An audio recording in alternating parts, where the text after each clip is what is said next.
Tunisie, Algérie, Cameroun, Nigeria, Ghana, toutes ces équipes-là, qui techniquement font partie des plus grandes équipes africaines, qu'on voyait déjà, on va dire, en huitième, elles n'ont toutes pas réussi à gagner le premier match. Et souvent contre des équipes bien plus faibles.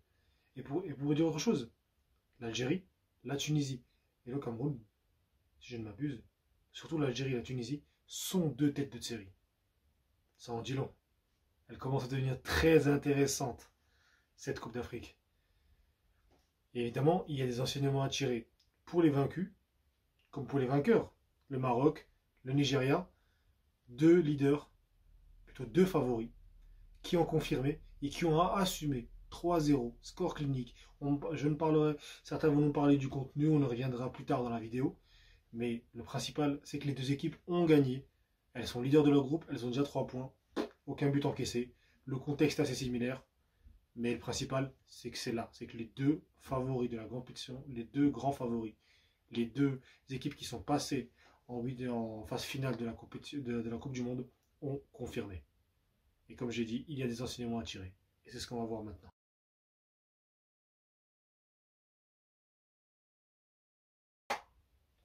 La Tunisie, on commence par eux, qui perdent 2-1 face à la Namibie. Je veux dire, la Namibie n'est pas non plus l'équipe la plus en forme. Vous avez vu, ils ont fait une bonne préparation, de bons matchs de qualification. On se souvient d'une victoire, si je me souviens bien, face au Cameroun, en phase de qualification. Mais la Tunisie n'a rien montré, c'est ça qui est le plus inquiétant. Et le parallèle est facile à faire avec l'autre équipe qui a perdu, l'autre grosse équipe, on va dire, grosse équipe africaine qui a perdu.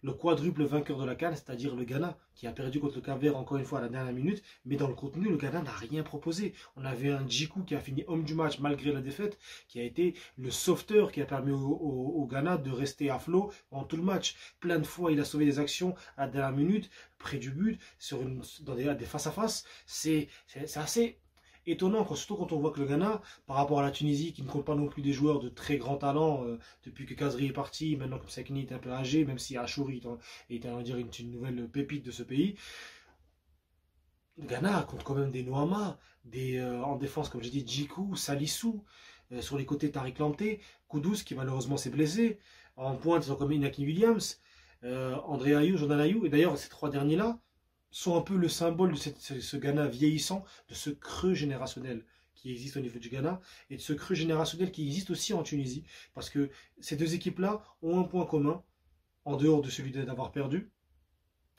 c'est celui surtout de ne pas avoir su gérer l'après-star, l'après belle période qu'ils ont connue. Le Ghana en 2015, ils étaient en finale, depuis c'est catastrophique. La Tunisie sur les dernières compétitions, elle est à chaque fois minimum en quart de finale, mais depuis deux compétitions, depuis la dernière compétition, on voit que le jeu est catastrophique, ça ne passe pas. Dans les qualifications, ça va, hein. L'équipe va en Coupe du Monde 2 fois de suite, c'est très très bon. Par contre, quand il s'agit de la Coupe d'Afrique, c'est très moyen. Et c'est inquiétant, et ce n'est pas les seuls au niveau du jeu, au niveau du contenu, car je pourrais parler maintenant des équipes qui ont fait match nul, qui n'ont pas perdu, mais qui n'ont surtout pas convaincu. Et je ferai commencer directement avec le Cameroun. Le Cameroun qui perdait 1-0, qui à la 45e se retrouve à 11 contre 10, qui permet au début de la seconde mi-temps revient à un partout. Donc on se dit que psychologiquement ils sont au-dessus, mais ils n'en font rien. Ils ne font rien, ils se laissent faire, ils laissent le plan de la Guinée se faire, c'est-à-dire bien resserrer, empêcher le Cameroun de passer, et surtout ce qui est attristant, et c'est surtout quand on voit la manière avec laquelle le Cameroun a géré cette fin de match, et plutôt cette domination, cette supériorité numérique, c'est pour moi assez honteux. On voit des passes, peu de fluidité, des passes latérales sur le côté, qui prend la forme d'un U. Vous connaissez le U habituel aux équipes qui ont la possession quand les équipes qui ont la possession dominent, mais assez stérile, sans aucune passe vers l'avant, sans aucune verticalité. On a vu un Toko Ekambi qui est le seul à être très dangereux, à chercher des ballons dans le dos. Et d'ailleurs, c'est lorsqu'il l'a fait que le Cameroun a eu des occasions, notamment vers la fin de match, où c'est lui qui provoque une occasion, mais arrêtée par le gardien malien, par le gardien guinéen, excusez-moi. Que dire? Et encore une fois, comme je dis, vu que je parlais du Cameroun, je vais encore passer à l'autre équipe qui a fait ça. Je parlerai de l'Algérie d'ailleurs. L'Algérie, mon pays, j'ai vraiment des choses à dire. Je suis désolé, pour moi, c'est catastrophique. Enfin, je veux dire, comment on peut passer d'une mi-temps où on domine son adversaire, où on ne laisse même pas jouer, à une mi-temps où l'adversaire fait un petit changement dans sa tactique.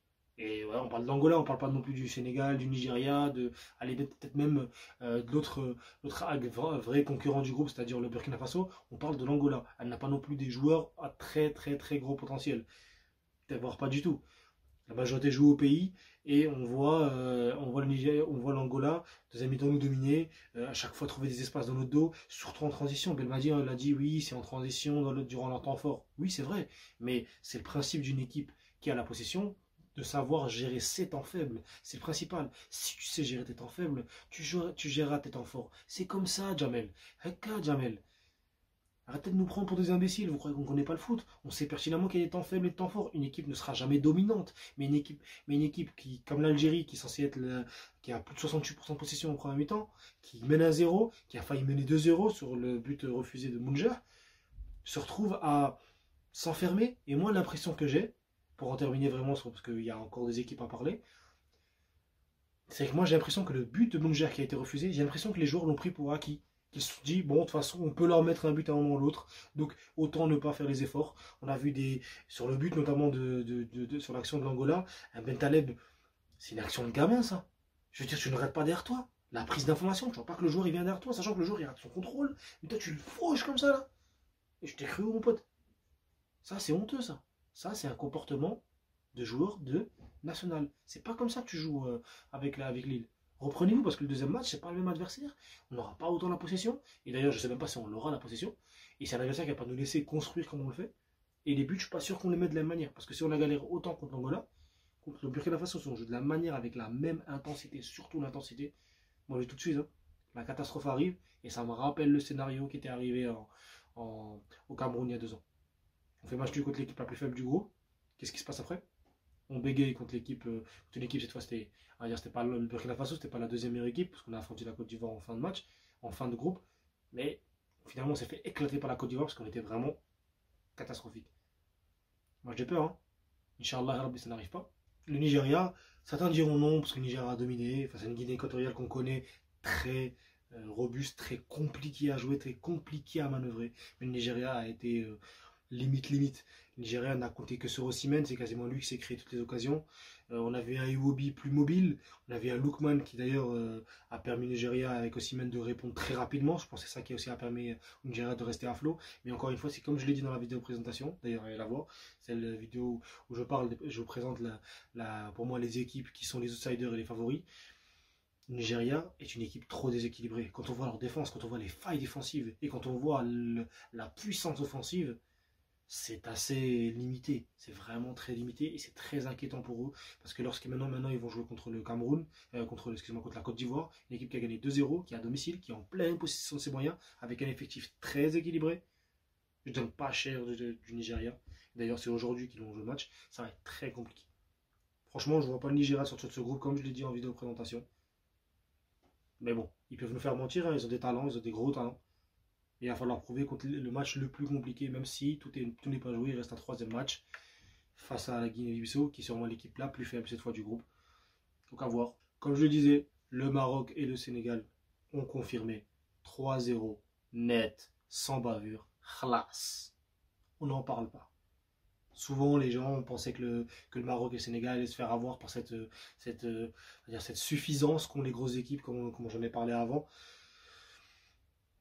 Ben non. Cette fois, c'est des équipes qui sont arrivées, qui ont assumé leur statut, qui sont arrivées, qui ont joué avec leur plan de jeu, sans aucun doute, sans aucun stress. Évidemment, il y a un petit stress, mais dans le sens, un peu comme la Côte d'Ivoire l'a fait lors du premier match, avec peut-être moins de maîtrise.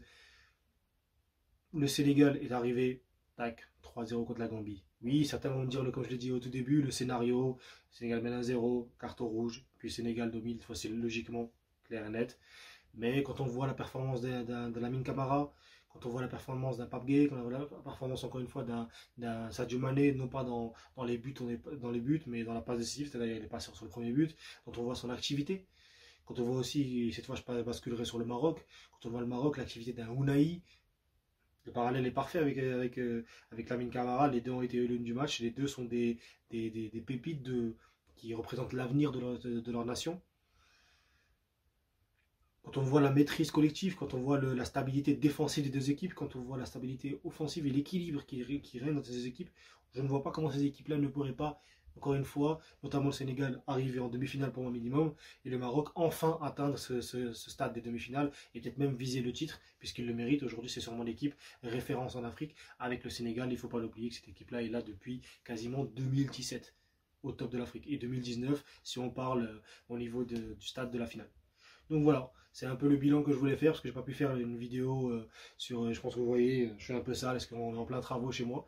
J'ai pas pu faire une vidéo débrief directement de chaque équipe. J'essaierai de le faire à partir de la J2 et de la J3. Mais voilà. Dites-moi ce que vous avez pensé en commentaire, dites-moi ce que vous avez pensé de ces matchs-là, quels sont vos pronostics pour les matchs pour la J2, pour la J3, qui voyez-vous qualifier, qui voyez-vous être éliminé, qui voyez-vous être troisième, ça se trouve c'est à vous de voir. Parlez-moi de vos équipes d'ailleurs si vous êtes supporter de l'Algérie, du Nigeria, du Sénégal, peut-être même de la Namibie, peut-être même de la Gambie. Je vous souhaite, tout le monde est bienvenu sur ma chaîne. Et l'Afrique est là pour fêter toutes les équipes africaines et toutes les nations. Donc voilà. Merci à vous de m'avoir écouté jusqu'ici. N'oubliez pas de lâcher un like, de commentaire comme je l'ai dit avant, de vous abonner évidemment, ça aide. On est bientôt à 20 abonnés. C'est rien du tout, hein, mais pour moi, alhamdoulilah, chaque pas est important. Comme je l'ai dit, merci à tous et salam alaikum.